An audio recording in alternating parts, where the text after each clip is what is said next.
El Viria despierto, en busca del principio del cerco. A. Teoría analógica del Viria despierto.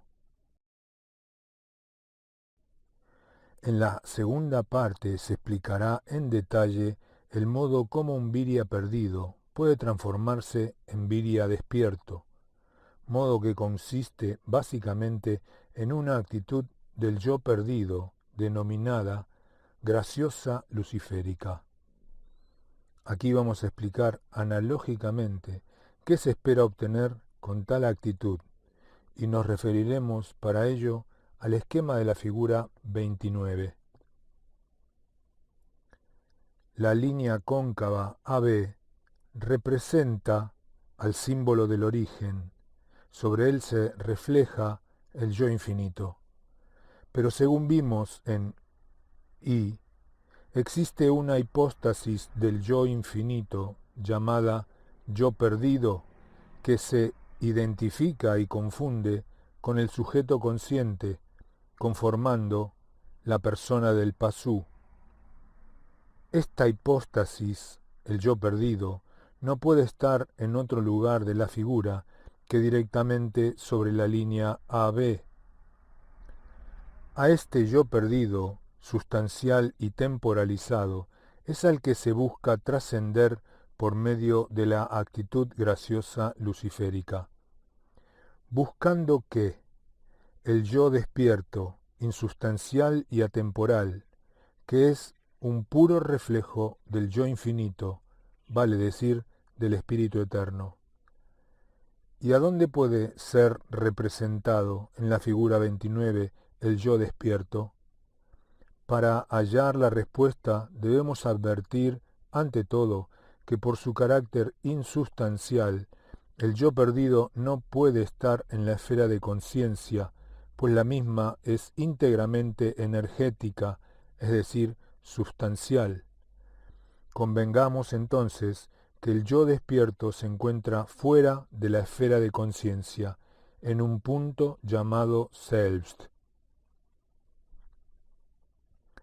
En la figura 30 se ha representado el Selbst, mostrándolo analógicamente como un foco en el cual se concentra el reflejo del yo infinito sobre el símbolo del origen AB. El Selbst, que es análogo a un foco más que a un centro, refleja sintéticamente al polo infinito como yo despierto. Según veremos en la segunda parte, a medida que se va ocupando el Selbst, se genera en su torno una nueva esfera llamada Ere. Tal esfera es netamente hiperbórea, propia de los hombres semidivinos o virias. ¿Y qué contiene tal esfera, aparte del centro foco Selbst, asiento del yo despierto? Respuesta: voluntad egoica. Ere, en efecto, es una esfera de voluntad, mas esta voluntad no es una energía que proviene del microcosmos, ni tan siquiera del macrocosmos, sino un aporte extra efectuado por un agente carismático conocido como Paráclito. Por eso, la voluntad del Viria despierto se denomina graciosa. Aunque todo esto será explicado claramente en la segunda parte, podemos adelantar la naturaleza del Paráclito. Es el contacto trascendente con la voluntad del inconocible, es decir, del Dios hiperbóreo. En la figura 31 podemos observar a la esfera Ere, de voluntad egoica, rodeando al Selbst. Comprobamos allí que Ere se trata de una esfera abierta por la parte superior y que el hueco se denomina Brill.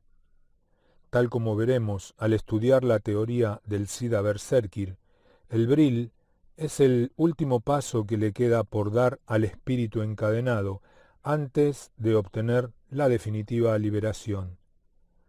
Cuando el yo despierto consigue desde el Selbst mirar hacia el símbolo del origen y por reflejo ve al espíritu esfera revertido, entonces está en condiciones de efectuar la orientación estratégica del espíritu, es decir, tornar el espíritu revertido a su normalidad.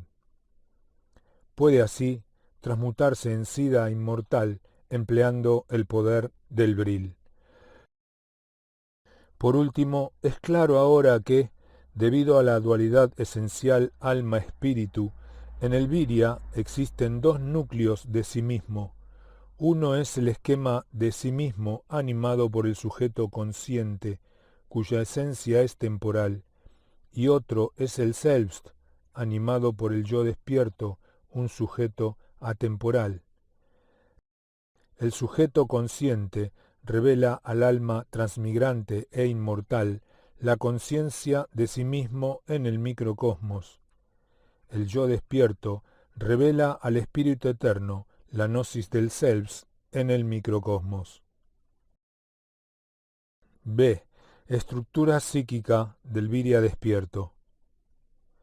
Con la incorporación de la esfera de voluntad egoica Ere al esquema psíquico básico del Pasú, tal como se ve en la figura 31, ha quedado completo el esquema psíquico del Virya. Recordemos que el esquema psíquico del Pasú, representado en las figuras 11 y 11b, respondía a una sistemática de círculos excéntricos, en la cual la esfera 2 de conciencia cumplía un papel central. En la figura 31 comprobamos que la esfera 2 continúa siendo central, mientras que las esferas afectiva 4, racional 3 y ere 1 son excéntricas, y además que todas ellas determinan ciertos recintos al intersectarse entre sí. Mas, de acuerdo con lo visto en el inciso sistemática de círculos excéntricos, si los círculos excéntricos son sostén de conceptos simples, una combinatoria de círculos formará recintos conteniendo conceptos complejos, o sea, específicos. Con el fin de poner a los círculos y recintos de la figura 31 en relación de correspondencia con los conceptos estudiados, lo que nos permitirá resumir sistemáticamente todo lo visto hasta aquí, hemos desarrollado en la figura 32 un esquema de la estructura psíquica del Virya. En este artículo nos vamos a ocupar de describir conceptualmente la figura 32 a partir del siguiente parámetro de analogía, la voluntad. Comencemos pues por el primer círculo excéntrico, 1, que representa a la esfera de voluntad egoica Ere. Se halla abierto por arriba para señalar el punto absoluto 0, a donde lo divino hace contacto con lo humano, a donde la gracia del Paráclito se transforma en voluntad graciosa. Sobre el punto 0, una lengua de fuego o cresta indica la presencia del Paráclito. El círculo 2 corresponde a la esfera de conciencia en la cual actúa el sujeto consciente. Por tal razón se ha señalado a la voluntad consciente como a la fuerza que permite actuar a este sujeto. La intersección de los círculos 1 y 2 determina el recinto 9, en el que están contenidos el arco AB del símbolo del origen y sobre él el yo perdido. Esto significa que, aun cuando el yo perdido es una hipóstasis confundida con el sujeto consciente de la esfera de luz, también requiere para su propia actividad el aporte de la voluntad egoica. Se comprende, observando la figura 32, que si la voluntad egoica disminuye, si se reduce el círculo 1, también se enervará la actividad del yo perdido, pues el recinto 9 será cada vez menor. Así, a menor voluntad egoica, menor capacidad del yo para actuar. Tal consecuencia es claramente nietzscheana. Los recintos 5, 6, 7 y 8 conforman, según sabemos, la esfera de sombra. Analicemos el concepto que corresponde a cada uno. Los círculos 3 y 4 se intersectan entre sí sobre el área del círculo central 2, conformando el recinto triangular 5. Tal recinto, el único de triple implicación, representa al espacio que contiene a la estructura cultural. Con XX minúscula, junto al lado inferior, se ha señalado la presencia horizontal de un sistema XX. En el recinto 5, en el nivel estructural XX, tiene término el sujeto cultural y por eso se indica con voluntad cultural a la fuerza que emplea dicho sujeto para actuar. El recinto 7, formado por los círculos 2 y 3, es análogo a la región de la esfera de sombra donde tienen lugar los casos B, es decir, aquellos símbolos emergentes con inclinación hacia la esfera racional. El recinto 8, formado por los círculos 2 y 4, es análogo a la región de la esfera de sombra donde tienen lugar los casos C, es decir, aquellos símbolos emergentes con inclinación hacia la esfera afectiva. Ver figura 23. Es evidente que, salvo el recinto 6, todos los restantes sectores se encuentran incluidos en el área de la esfera de conciencia. Con otras palabras, los recintos 9, 5, 7 y 8 corresponden a alguna forma de conciencia, puesto que la involucran en sus regiones. Por el contrario, la combinación de las esferas afectiva 4 y racional 3 produce algo en el recinto 6 que no es conciencia en absoluto, pero que roza a la conciencia por un lado, XX. Esto es la voluntad instintiva del sujeto racional o razón. Para mayor claridad, conviene recordar que la estructura cultural se encuentra en correspondencia biunívoca con la memoria arquetípica o cerebro, es decir que, bajo el nivel del sistema XX, recinto 5, se encuentra el cerebro, recinto 6. En efecto, el lado XX que separa los recintos 5 y 6 es análogo a la frontera que separa la estructura cultural 5 y la memoria arquetípica 6.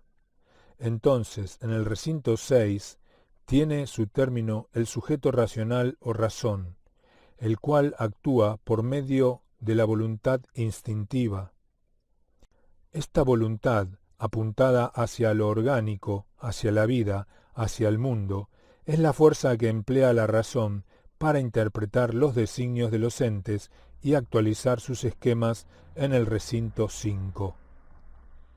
Resumiendo, como el recinto 6 está sustancialmente formado por las esferas afectiva 4 y racional 3, ocurre que la voluntad instintiva será hallada, cuando menos, razonable o amable, aunque en todos los casos ciega de conciencia.